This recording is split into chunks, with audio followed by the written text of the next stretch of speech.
अस्सलाम वालेकुम वरहमतुल्लाहि वबरकातुहू। This is sir Naseem Zulfiqar और आज जो है वो मैं जिस टॉपिक पर लेक्चर बनाने वाला हूँ तो this is for second year English. और second year English Karachi board में सेक्शन सी में एक क्वेश्चन आता है, दिस इज़ कॉल्ड कॉम्प्रीहेंशन, जिसको पैसेज कहा जाता है। तो उसमें जो है 10 मार्क्स का वो क्वेश्चन होता है और किस तरह से उन क्वेश्चंस को अटैम्प्ट करना है। How can you get 10 out of 10 in this type of question, comprehension या पैसेज। इसके वाले से टिप्स और ट्रिक्स और इसके तमाम लॉजिक्स वगैरह आज हम जो है वो इस लेक्चर में कवर अप करेंगे, उसको हम देखेंगे। ठीक है, तो काफ़ी स्टूडेंट्स की रिक्वेस्ट थी कि जो है वो कॉम्प्रीहेंशन पर एक न्यू लेक्चर बनाया जाए। वैसे एक प्रीवियस लेक्चर मैंने अपलोड किया हुआ है, लेकिन एक न्यू लेक्चर न्यू पैटर्न के अकॉर्डिंग बनाया जाए तो वो यहाँ पर आज मैं आपको डिलीवर कर रहा हूँ। तो इसको कॉम्प्रीहेंशन कहा जाता है या फिर इसको पैसेज कहा जाता है। इस तरह के क्वेश्चंस में होता क्या है कि हमारे पास जो है वो एक पैराग्राफ गिवन होता है और उस पैराग्राफ से रिलेटेड हमारे पास जो है वो कुछ क्वेश्चंस होते हैं। तो पैराग्राफ को रीड करके हमें क्वेश्चंस के आंसर्स करने होते हैं। इसी को हम लोग कहते हैं कॉम्प्रीहेंशन या फिर इसको हम लोग कहते हैं पैसेज। ठीक है, सेक्शन सी में ये आता है। लास्ट क्वेश्चन यही होगा, 10 मार्क्स का होता है, 10 नंबर का होता है ये। ठीक है, तो सबसे पहले कुछ चीज़ें बेसिक बातें मैं आपको कॉम्प्रीहेंशन के हवाले से बता दूँ तो इंशाल्लाह 30 to 45 मिनट्स का ये लेक्चर होगा जिसके अंदर आप सारी चीज़ें सीख जाएंगे, समझ जाएंगे। ठीक है, तो सबसे पहले चीज़ तो हम यहाँ पर कह सकते हैं टाइप्स ऑफ कॉम्प्रीहेंशन। कॉम्प्रीहेंशन कितनी तरह के होते हैं, टाइप्स ऑफ कॉम्प्रीहेंशन।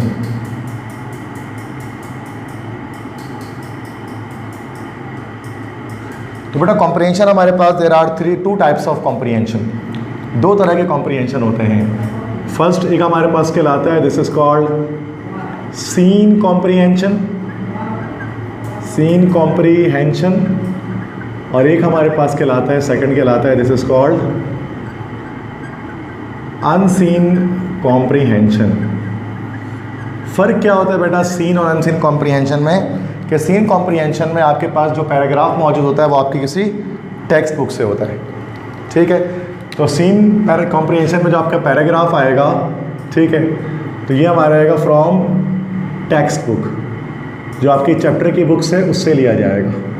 और अनसीन कॉम्प्रीहेंशन में क्या होता है कि इसमें जो आपका पैराग्राफ गिवन होगा वो आउटसाइड द बुक होगा, मतलब जो बुक है बुक से आउट होगा। ज़रूरी नहीं है कि बुक की कोई पैसेज हो, वो किसी दूसरे बुक के पैसेज हो सकती है, या ऐसा हो सकता है वो जो है वो किसी अखबार की कटिंग हो सकती है, किसी न्यूज़पेपर से, किसी मैगज़ीन से, किसी आर्टिकल से कोई पैसेज निकाल दिया गया हो तो वो अनसीन कॉम्प्रीहेंशन कहलाता है। हमें यहाँ पर क्या पढ़ना है बच्चों बेटा, तो देखो सेकेंड ईयर में हमारे पास सीन कॉम्प्रीहेंशन आता है, अनसीन कॉम्प्रीहेंशन नहीं आता है। तो आज जो ये वीडियो मैं बनाऊँगा, ये लेक्चर मैं आपको दे रहा हूँ, इसमें हम सीन कॉम्प्रीहेंशन के बारे में बात करेंगे। ऐसा पैसेज होगा जो आपने इससे पहले देखा होगा, मतलब आपके टेक्स्ट बुक से ही कोई जो है चैप्टर से पैसेज निकला होगा। अब इसमें देखिए होता क्या चीज़ है कि होता ऐसा हो सकता है कि किसी भी चैप्टर से पैसेज आ सकता है।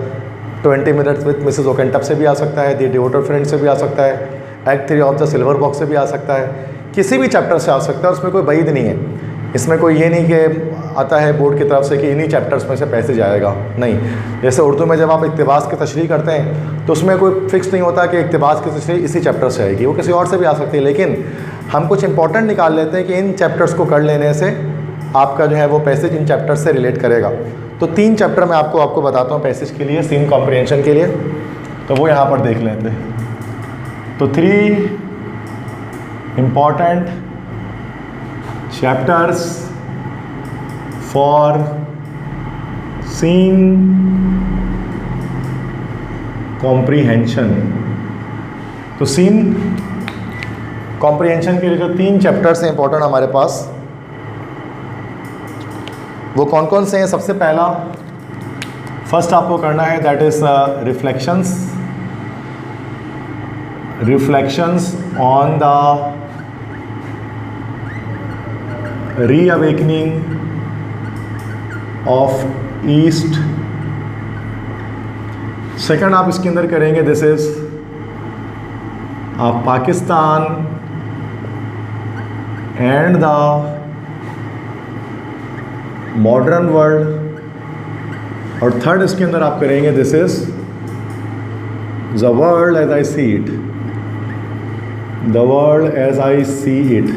So these are the 3 important chapters according to me for scene comprehension. जो सीन कॉम्प्रिहेंशन आएगा फॉर द एग्ज़ाम 2023 इसके लिए, ठीक है। ओके, अच्छा इन सब के ऑथर्स के नाम भी मैं साथ में लिख देता हूँ चूँकि इसके बारे में आस्क किया जाता है। Reflections on the reawakening of east के जो ऑथर हैं, इनके ऑथर का नाम है this is Bertrand Russell. Pakistan and the modern world के ऑथर का नाम है लियाकत अली ख़ान, और द वर्ल्ड एज सीट के ऑथर का नाम है दिस इज़ एल्बर्ट आइंस्टाइन, ठीक है। तो सबसे पहले चीज़ तो ये कि आपको इन 3 चैप्टर्स के नाम और उनके ऑथर्स के नेम आपको याद रखने होंगे, ठीक है। तो और उसके बाद होगा क्या कि इन तीनों चैप्टर्स में से कोई एक पैसेज आपके पास जो है वो मौजूद होगा या कोई पैराग्राफ आपके पास मौजूद होगा।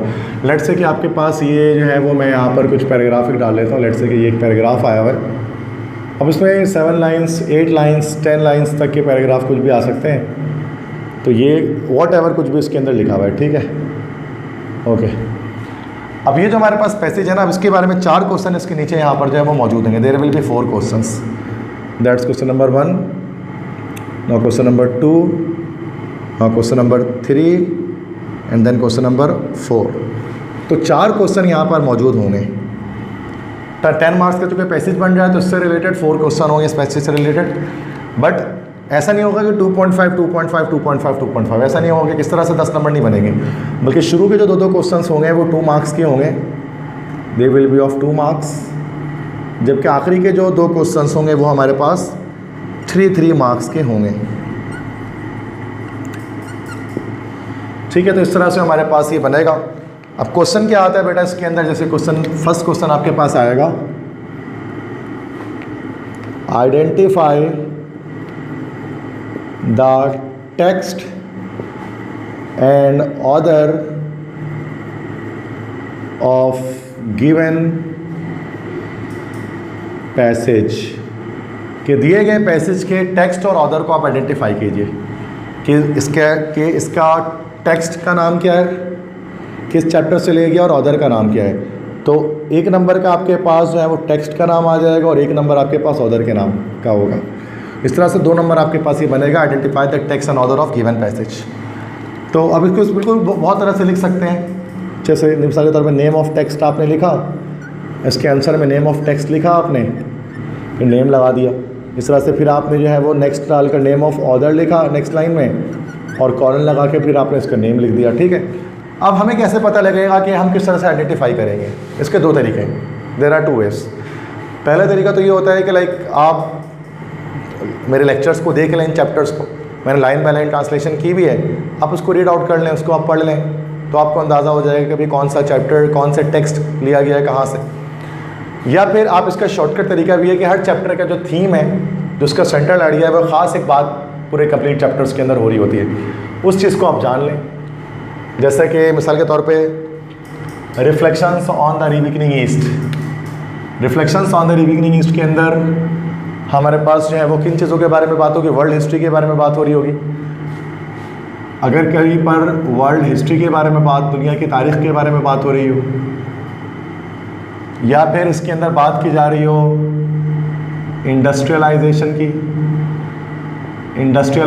की बात की जा रही हो, या फिर इसके अंदर बात अगर कम्युनिज़म की जा रही हो, तो फिर हम कहते हैं कि ये हमारा जो पैसेज आया है वो reflections on the reawakening east आया है। मतलब दुनिया की तारीख़ के बारे में बात हो रही होगी, सनतकारी के फ़रोग़ की बात हो रही होगी, कम्युनिज़म के बारे में बात हो रही होगी, उसके सिस्टम की बात की जा रही होगी, डिफरेंट कंट्रीज़ का तस्करा किया जा रहा होगा, डिफरेंट कंट्रीज़ का नाम आ रहा होगा, तो वो हमारे पास reflections on the reawakening east जो चैप्टर है वहाँ से आया है। Pakistan and the modern world के अंदर या तो इसके अंदर आपका हिस्ट्री ऑफ पाकिस्तान बताया जा रहा होगा, डिस्कस किया जा रहा होगा कि पाकिस्तान किस तरह से बना, ठीक है। हिस्ट्री ऑफ पाकिस्तान अगर नहीं आ रही होगी तो उसके अंदर फिर हमारे पास जो है वो ये चीज़ आ रही होगी इसमें कि difference between Hindus and Muslims.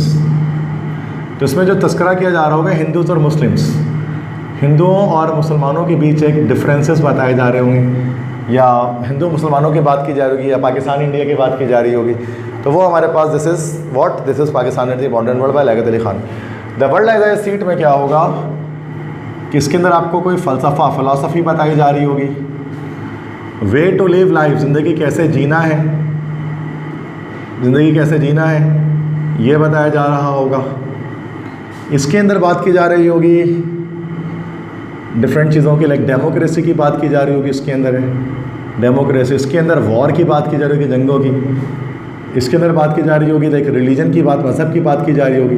तो अगर ये सब बातें अगर आ जाएँ, इस तरह का कुछ सेंटिमेंट आ जाए, तो आप कहेंगे कि भाई ये हमारा the world as I see it से लिया गया चैप्टर है। तो अगर आप ओवरऑल चैप्टर नहीं पढ़ना चाहते तो इस लेक्चर को देख कर बस आप समझ जाएँ कि किस चैप्टर में किस तरह की बातें जो है वो ऑर्डर कर रहे हैं। So that it will be easier for you to get to know about the text and author of the given passage. So this is not really difficult.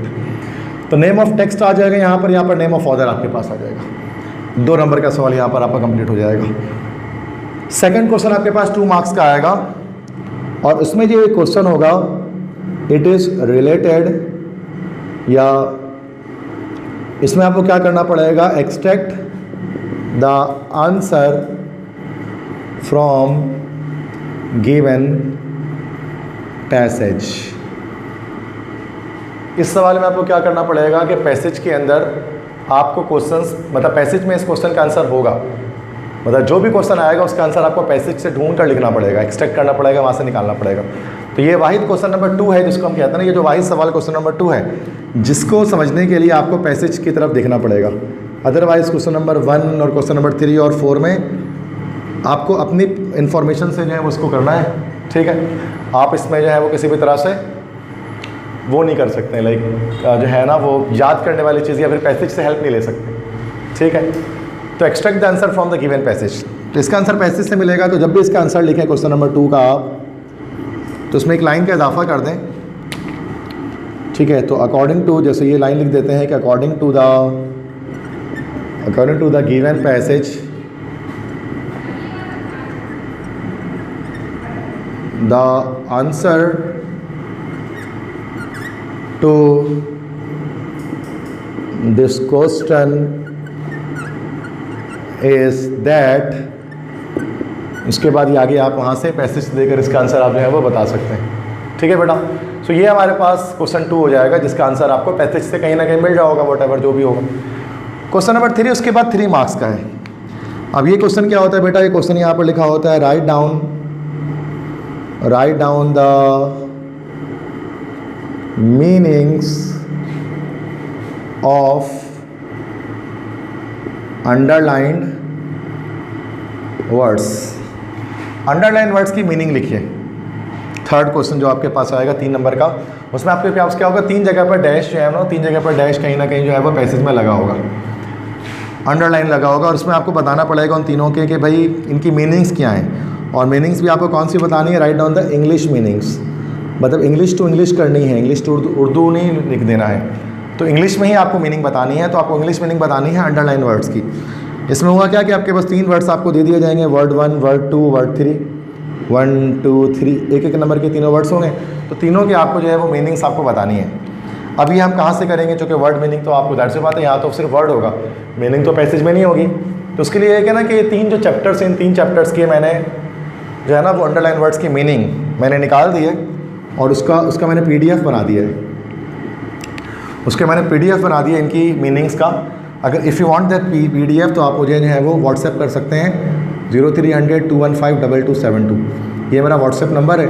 इस नंबर पर आप मुझे इनके क्वेश्चन, इनके जो MCQs हैं, इनके या सॉरी ये जो वर्ड मीनिंग्स हैं, इनका जो PDF आप मुझसे ले सकते हैं, जिसके बहुत नॉमिनल चार्जेस जो है वो होंगे और उसको आप पे करके आप इसको PDF में आपको इसकी वर्ड मीनिंग्स के सेंड कर दूंगा तीनों चैप्टर्स की। इसके बाद क्वेश्चन नंबर 4 हमारे पास है। क्वेश्चन 4 हमारे पास होता है 3 मार्क्स का और इस क्वेश्चन के लिए भी काफ़ी बच्चे परेशान रहते हैं। और इस क्वेश्चन में क्या लिखा होता है, इस क्वेश्चन में लिखा होता है कि identify the parts of speech of bold and italicised word. Means कुछ वर्ड्स हमारे पास ऐसे होंगे जो बोल्ड होंगे और जो है वो इटैलिसाइज्ड होंगे। मिसाल के तौर पे जैसे कि अगर कम्युनिज्म लिखा हुआ है तो वो कम्युनिज्म लिखा होगा, लेकिन जो ये जो कम्युनिज्म होगा ये थोड़ा सा इसकी फ़ॉन्ट जो है ना वो थोड़ी टेढ़े से फ़ॉन्ट में होगा, इटैलिक फ़ॉन्ट में होगा। तो अब 3 जगह पर आपको लेटर्स बोल्ड मिलेंगे और इटैलिक मिलेंगे, मतलब तिरछे मिलेंगे। उनके आपको क्या करना है बेटा, पार्ट्स ऑफ स्पीच को बताना है कि उसकी पार्ट्स ऑफ स्पीच क्या है। और उसके अंदर भी आपको 3 जगह पर होगा, 3 वर्ड्स होंगे आपके पास, और तीनों वर्ड्स के पार्ट्स ऑफ स्पीच को आपको बताना है। अब इसकी पार्ट्स ऑफ स्पीच आप किस तरह से बता सकते हैं, how can you do this, थोड़ा सा मैं यहाँ पर आपको एक्सप्लेन कर देता हूँ इस तरफ, ताकि ये पार्ट्स ऑफ स्पीच वाला मामला भी आपका सॉल्व हो जाए और आप सही तरह से पार्ट्स ऑफ स्पीच को बता पाएँ। सारे पार्ट्स ऑफ स्पीच में यहाँ पर आपको थोड़े जल्दी मैं शॉर्टकट वे पर मैं आपको सिखा देता हूँ, तो आपके लिए फिर इतना मसला नहीं होगा। देखो जो पार्ट्स ऑफ स्पीच है ना, जिसको हम लोग कहते हैं पार्ट्स ऑफ स्पीच, इसी पार्ट्स ऑफ स्पीच को मैं यहाँ पर कहता हूँ this is actually the classification of words, word classes. Means कि जो हमारे पास वर्ड्स होते हैं उनको हम जो है वो डिफरेंट पार्ट्स में ब्रेक कर देते हैं, क्लासिफिकेशन ऑफ वर्ड्स, और हम टोटल 8 पार्ट्स लेते हैं, 8 पार्ट्स में हम वर्ड्स को ब्रेक कर देते हैं, ठीक है, जिनको पार्ट्स ऑफ स्पीच कहा जाता है। लाखों वर्ड्स इंग्लिश लैंग्वेज के अंदर, और हर वर्ड किसी न किसी पार्ट्स ऑफ स्पीच से ताल्लुक़ रखता है, ठीक है। अब जो है सबसे पहला हमारे पास हो सकता है नाउन हो सकता है, दूसरा हमारे पास हो सकता है तो कोई हमारे पास सेकंड में हमारे पास कोई प्रोनाउन हो सकता है, तीसरा हमारे पास कोई एडजेक्टिव हो सकता है, एडजेक्टिव, देन हमारे पास चौथा कोई हमारे पास वर्ब हो सकता है, पांचवा हमारे पास कोई एडवर्ब हो सकता है, ठीक है, एडवर्ब भी हो सकता है, 6 हमारे पास कोई भी जो है वो प्रेपोजिशन हो सकता है, प्रेपोजिशन, ठीक है। और इस तरह से हमारे पास जो ये 7th है, 7th हमारे पास हो सकता है कंजंक्शन, और 8th हमारे पास हो सकता है this is interjection. So these are included in parts of speech. तो ये हमारे कहलाते हैं पार्ट्स ऑफ स्पीच, बोलचाल के हिस्से। अब इसके अंदर हमारे पास जो है वो कैसे पहचानेंगे कौन सा वर्ड नाउन है, कौन सा प्रोनाउन है, तो इसका बड़ा बेसिक तरीका है इसको पहचानने का। देखो नाउन जो हमारे पास होता है, नाउन के बारे में तो हमें पता है कि नाउन हमारे पास नेमिंग वर्ड है, noun is a naming word, किसी भी नाम, चीज़, शख्स, जगह, ये सब चीज़ों का नाम हमारे पास जो है वो नाउन कहलाता है। नाउन को बेटा पहचाना जाता है उसके सफिक्स से, सफिक्स से मुराद के एंड में उसके कौन कौन से वर्ड्स आ रहे हैं, आप इसको देखकर नाउन को पहचान सकते हैं, एंड में कौन से वर्ड्स आ रहे हैं। जैसे नाउन के आखिर में हमारे पास इज़म आता है, नाउन के आखिर में हमारे पास इसका सफिक्स एक शन होता है, एक SION वाला शन होता है, एक TY होता है, एक हमारे पास उसके अंदर नेस होता है, एक हमारे पास इसके अंदर मेंट होता है, एक होता है हुड, एक होता है डम, एक होता है शिप, एक होता है ANCE वाला एंस होता है, एक ENCE वाला एंस होता है। तो बेटा ये याद रख लीजिए, इनको सफिक्स कहा जाता है। सफिक्स मतलब इनको कहा जाता है लाहेका, मतलब ये वो वर्ड्स हैं जो कि किसी भी वर्ड के आखिर में आते हैं। जब भी ये लास्ट में आ जाए ना इस तरह के वर्ड्स किसी भी वर्ड के, तो वो हमारे पास एक नाउन है। जैसे कि इज़म आ जाए, हिंदुइज़म, कम्युनिज़म, इंडस्ट्रियलिज़म, ये हमारा नाउन है। शन आ जाए जैसे कम्युनिकेशन, हेजिटेशन, सिचुएशन, ये नाउन है। SION वाला शन आ जैसे पेंशन, कंपल्जन, ठीक है, तो नाउन है। TY आ जाए दैट इज़ पॉवर्टी, स्कार्सिटी, ठीक है, तो ये हमारे पास नाउन है।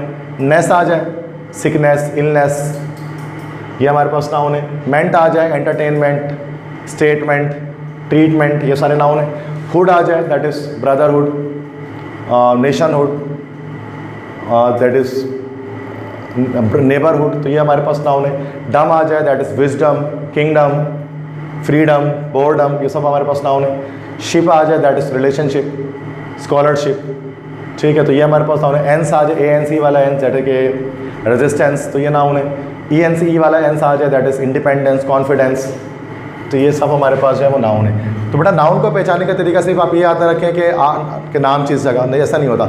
अली, कराची, पेन, ये सब चीज़ें आपको पता है कि नाउन में नहीं आती, मतलब नाउन में है लेकिन ये आपको कॉम्प्रहेंशन में दिया जाएगा। कॉम्प्रहेंशन में आपको सफिक्स के थ्रू पहचानना है कि अगर सफिक्स ये सारे आ जाएँ, so these suffix means that the given word is a noun. अब उनमें से अक्सर ये सारे एब्स्ट्रैक्ट नाउन होते हैं, बट आपको टाइप्स नहीं बतानी है नाउन की, ठीक है, जैसे आपको नाउन लिखना है। इस तरह से प्रोनाउन अगर आ जाए, तो प्रोनाउन में हमारे पास प्रोनाउन क्या है, it is a word which is used in the place of noun. तो प्रोनाउन क्या होता है हमारे पास, this is actually a word used in the place of noun. अगर कोई लफ्ज़ हम नाउन के बदले में इस्तेमाल करें तो this is called a pronoun. अब प्रोनाउन में हमारे पास बेटा डिफरेंट टाइप्स होती हैं। हमारे पास इसमें होता है हमारे पास पर्सनल प्रोनाउन होता है, पर्सनल प्रोनाउन होता है। इसके अलावा हमारे पास इसके अंदर होता है इंटरोगेटिव प्रोनाउन। इंटरोगेटिव प्रोनाउन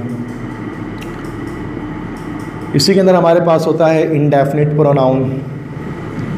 तो ये टाइप्स के नाम भले आप याद न रखें, लेकिन इसके अंदर जो एग्जाम्पल्स मैं लिखूंगा वो आपको याद रखना पड़ेगा। This you need to remember. अब पर्सनल प्रोनाउन तो जो नॉर्मली आपको पता है, I, you, we, they, he, she, it, ये सारे हमारे पास पर्सनल प्रोनाउन है। जैसे आई हो गया, यू हो गया, वी हो गया, दे हो गया, इट हो गया, ही हो गया, शी हो गया, ये सारे हमारे पास पर्सनल प्रोनाउन है। इंटरोगेटिव प्रोनाउन हमारे पास क्या हो जाएंगे बेटा? तो जितने भी WH वर्ड्स होते हैं, WH वर्ड्स इनको कहा जाता है इंटरोगेटिव प्रोनाउन। WH वर्ड जो WH से स्टार्ट होते हैं, क्वेश्चन आस्क करने के लिए यूज़ करते हैं। जैसे कि व्हाट हो गया, हाउ हो गया, व्हेन हो गया, वेयर हो गया, और जगह नहीं है तो मैंने ETC डाल दिया। ठीक है, ये सारे हमारे पास जो है वो इंटरोगेटिव प्रोनाउन है। इस तरह से इंडेफिनिट प्रोनाउन की बात करेंगे तो इंडेफिनिट प्रोनाउन में हमारे पास सम, एवरी, मतलब बट या वन थिंग, ये सब चीज़ें आ रही होती हैं। लाइक इसके अंदर जैसे कि हम देखेंगे ना, जैसे समवन आ जाएगा, समवन हो गया, या समबडी हो गया,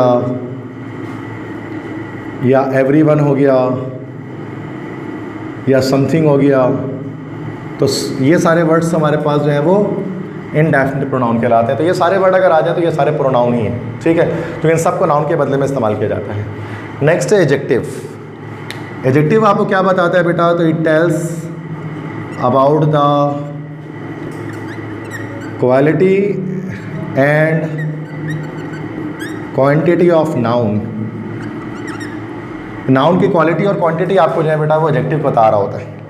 ठीक है, नाउन की क्वालिटी और क्वांटिटी, क्वालिटी क्या है उसकी, क्वांटिटी क्या है उसकी, मिकदार क्या है।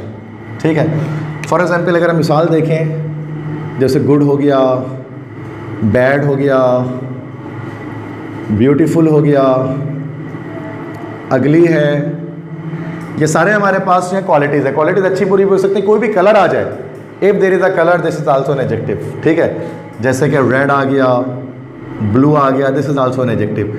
इस तरह कोई भी नंबर आ जाए, क्वांटिटी शो करने वाला, दैट्स एन एडजेक्टिव। जैसे कि 5 आ गया, 10 आ गया, ये भी एडजेक्टिव है। अच्छा, ऐसा भी हो सकता है तो क्वांटिटी को हम लोग जो है ना इंडेफिनिट नंबर्स में शो करें, जैसे मैनी, मच, मोर, लेस, ये सब। तो मैनी जो आ गया तो मैनी भी एडजेक्टिव है, फ्यू आ गया तो ये भी एडजेक्टिव है, ETC। तो क्वालिटी और क्वांटिटी, कलर, ये सारी चीज़ें बता रहा होता है बेटा ये एडजेक्टिव। अच्छा, इसी में हमारे पास एक एडजेक्टिव होता है जिसको हम लोग कहते हैं प्रॉपर एडजेक्टिव। अब प्रॉपर एडजेक्टिव क्या होता है? जैसे कंट्री के नाम से निकलते हैं। जैसे फ्रांस है ना, फ्रांस से निकल गया फ्रेंच, तो फ्रेंच एक प्रॉपर एडजेक्टिव है। जर्मनी से निकल गया जर्मन, तो ये एक प्रॉपर एडजेक्टिव है। पाकिस्तान से निकल गया पाकिस्तानी, तो ये हमारे पास एक प्रॉपर एडजेक्टिव है, ETC। इसी तरह से एक एडजेक्टिव हमारे पास कहलाता है, this is called demonstrative adjective. Demonstrative adjective किसे कहते हैं? जिसमें हम लोग इशारा करने के लिए जिसको इस्तेमाल करते हैं, पॉइंट आउट करने के लिए, इशारा करने के लिए। वो 4 वर्ड्स होते हैं, ये सभी भी एडजेक्टिव होते हैं। एक होता है दिस, एक होता है दैट, एक होता है दीज, और एक होता है those. So these are also adjective but they are demonstrative adjective because they are used to indicate point out at something. अच्छा, एक हमारे पास एडजेक्टिव एक और होता है, इसको हम लोग कहते हैं, दिस इज कॉल्ड जो है वो पॉजिटिव एडजेक्टिव।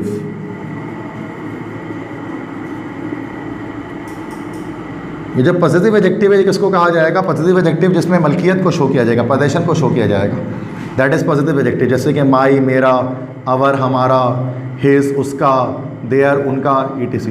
तो ये हमारे पास पॉजिटिव एडजेक्टिव है। और एक और चीज़ आपको याद रखनी है कि आर्टिकल्स जो है ना, जितने भी आर्टिकल्स होते हैं, आर्टिकल्स भी हमारे पास एडजेक्टिव ही होते हैं। आर्टिकल 3 ही हमारे पास हैं, एक ए होता है, एक एन होता है और एक दा होता है। These 3 words are actually all adjectives. तो बेटा जितने भी मैंने आपको बताए हैं ये सारे के सारे एडजेक्टिव्स हैं।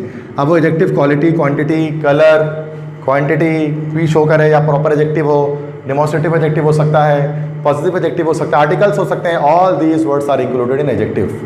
ठीक है, तो बड़ा ध्यान नशीन कर लीजिएगा इन चीज़ों को। इसके बाद हमारे पास 4th parts of speech, this is called verb. देखो वर्ब के साथ मसला ये है ना कि वर्ब में हम लोग जो है ना वो कोई ख़ास, हम उसकी कोई ना सफिक्स नहीं निकालते हैं। बस याद रखना है कि action showing word is called verb। मतलब हर वो लफ्ज़ जो एक्शन शो कर रहा होगा वो हमारे पास क्या होगा बेटा? वर्ब होगा। जैसे कि teach, run, speak, tell, kick, punch, dance, jump, dive, swim, ये सारे हमारे पास जो है वो वर्ब होते हैं जिसमें कोई ना वाला वर्ड आ जाएगा ना एंड में, जैसे स्विम मतलब तैरना, प्ले मतलब खेलना, जंप मतलब उछलना, रन मतलब दौड़ना, राइट मतलब लिखना, रीड मतलब पढ़ना, वॉच मतलब देखना, ये सारे हमारे पास क्या है बेटा, दीज आर वर्ब्स। तो verbs are action showing word, तो एक्शन शो करेगा। इसको कोई सफिक्स नहीं है कि भाई जैसे एडजेक्टिव्स को हमने और नाउन को हम सफिक्स से पहचान सकते हैं, इसको बस आपको याद रखना है कि एक्शन शो करेगा। सेकंड थर्ड फॉर्म इसकी आती है तो ईडी से शो हो सकता है, जैसे क्रिएटेड, प्लेड, वॉश्ड, क्लीन्ड। तो सेकंड थर्ड फॉर्म में तो हमें पता है ईडी लगा होता है, लेकिन फर्स्ट फॉर्म के अंदर हम ये सफिक्स ईडी इस्तेमाल नहीं करते। एडवर्ब की बात जब करेंगे तो एडवर्ब भी एक पार्ट्स ऑफ स्पीच है। It is a word which is used which add something to the meaning of verb. Adverb क्या करता है, ये वर्ब के मायने को बढ़ाता है। तो बेटा एडवर्ब का जो सफिक्स है ना, एडवर्ब का जो सफिक्स आपको याद रखना है, इसको याद रखना है कि एडवर्ब का सफिक्स है एल वाई। जब भी किसी भी वर्ड के आखिर में एल वाई आता है तो हम उसको सपोज कर लेते हैं कि इट इज़ एन एडवर्ब, कि वो एक एडवर्ब है। अब जैसे मिसाल के तौर पर जैसे स्लोली, वो एडजेक्टिव के साथ अक्सर एल वाई एंड में लिखा होता है, जैसे स्लोली, क्विकली, ब्यूटिफुली, ठीक है, इस तरह से नाइसली, हैप्पीली। अच्छा ये सारे एल वाई आ रहे हैं। अच्छा एक वर्ड ऐसा भी है जिसमें एल वाई नहीं आता लेकिन वो एडजेक्टिव, उस वर्ड को याद रख लीजिएगा, this is called well. Good जो है ना, गुड का एडवर्ब गुडली नहीं होता बल्कि वेल होता, मतलब अच्छे से, जैसे शी सिंग्स वेल, वो अच्छे से गाती है, ये हमारे पास एडवर्ब हो जाएंगे सारे। तो एडवर्ब को एल वाई से प्रीडोमिनेंटली हम लोग पहचानते हैं। इसके बाद प्रेपोजिशन। अब प्रेपोजिशन क्या है, this is actually relation showing word. Preposition को पहचानने का सिंपल तरीका, छोटे छोटे वर्ड्स होते हैं, नन्हे मुन्ने से वर्ड होते हैं, छोटे छोटे वर्ड्स होते हैं, they are preposition. Most of the time छोटे छोटे वर्ड्स होते हैं, 2 लेटर, 3 लेटर, 4 लेटर ऐसे, जैसे in, on, at, to, for, from, with, into, etc. ये सारे हमारे पास क्या है बेटा, प्रोनाउन है इन वर्ड्स को, सॉरी प्रेपोजिशन। प्रेपोजिशन के बाद 7 पार्ट्स ऑफ स्पीच हमारे पास होता है जिसको हम लोग कहते हैं, this is called conjunction. Conjunction भी कहा जाता है, इसी को हम लोग जो है बेटा वो लिंकिंग वर्ड्स कहते हैं। कंजंक्शन के अंदर आप बेटा सिंपल याद रखना है, कंजंक्शन क्या करते हैं, 2 सेंटेंसेस को या 2 वर्ड्स को साथ में कनेक्ट करते हैं। और हमारे पास इसके अंदर एक कोऑर्डिनेटिंग कंजंक्शंस होते हैं, एक टाइप है स्पेशल, उसमें फैन बॉयज़ कंजंक्शन है, बड़ा इंपॉर्टेंट है, वो याद कर लीजिएगा। फैन बॉयज़,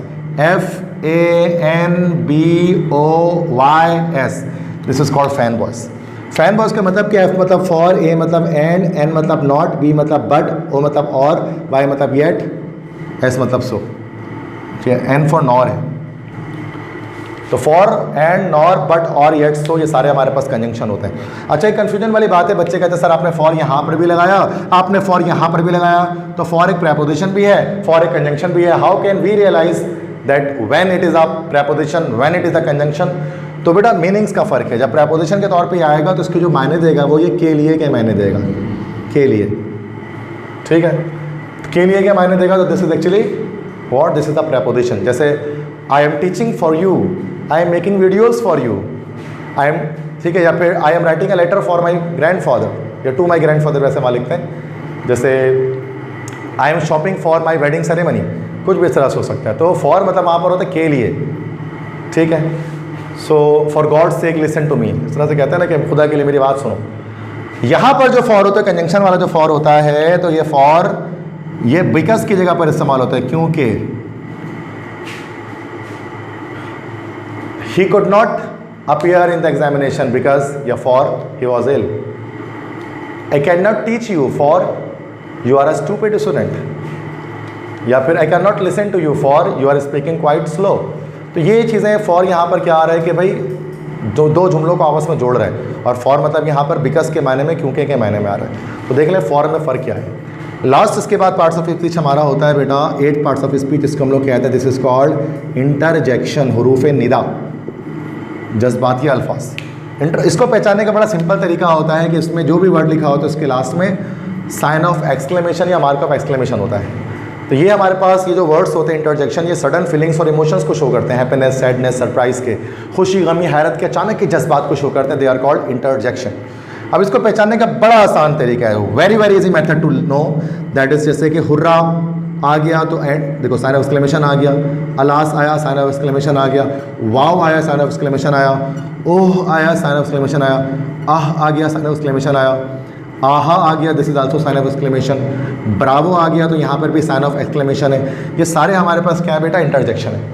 तो आपके पास यहाँ पर जो 3 नंबर का आएगा ना, पार्ट्स ऑफ स्पीच को आइडेंटिफाई करना, अगर यहाँ पर जो चीज़ें मैंने लिखी हैं अगर वो आपके समझ में आ चुकी हैं तो इट इज़ क्वाइट ऑब्वियस कि आप ये आंसर गलत नहीं कर सकते। तो ओवरऑल बेटा ये थी वो टिप्स और ट्रिक्स जो मुझे कॉम्प्रीहेंशन के लिए स्टूडेंट कह रहे थे कि सर आप बता दें, तो ये मैंने आपको बता दिया किस तरह से आप 10 आउट ऑफ 10 मार्क्स जो है वो कॉम्प्रीहेंशन में पैसेज में गेट कर सकते हैं।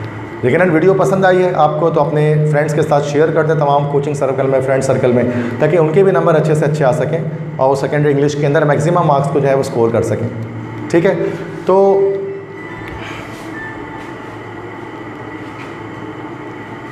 बाकी बेटा इस चीज़ को हम समझ चुके हैं अभी इस वक्त के लाइक किस तरह से कॉम्प्रीहेंशन को करना है, 10 मार्क्स गेट करने हैं। इसमें एक PDF जो है वो आपको अगर आपको चाहिए दैट इज़ के मीनिंग्स का, तो कि मैं सारे मीनिंग्स लिख नहीं सकता, it will take so much time, तो मैंने इसको टाइप कर दिया। तो PDF इस नंबर पर 030021522272 इस पर आप मुझे बस व्हाट्सएप कीजिएगा, just you need to WhatsApp there, और मैं आपको यहाँ पर इस पर उसके वर्ड्स मीनिंग के PDF सेंड कर दूँगा।